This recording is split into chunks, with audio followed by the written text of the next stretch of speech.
আসসালামু আলাইকুম ভিউয়ার্স, আপনারা সবাই কেমন আছেন? আশা করি সকলে ভালো আছেন। আজকে আপনাদের সাথে শেয়ার করব চিকেন ফ্রাই রেসিপি।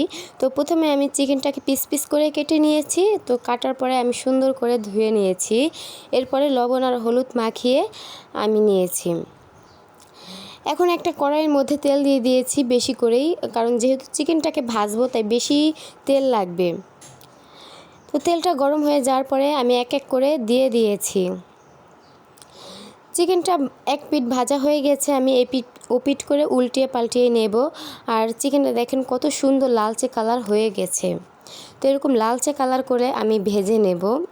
এভাবে করে চিকেন ফ্রাই করলে আমার কাছে খুব ভালো লাগে। আমি দেখা গেছে যে অনেক সময় চিকেন রান্না না করে এভাবে চিকেনটাকে ফ্রাই করে তারপরে খাই। চিকেনটা ফ্রাই করলে তাহলে আর কোনো মানে একটা গন্ধ আসে না, কারণ ফার্মের মুরগি তো এই জন্য আর কি।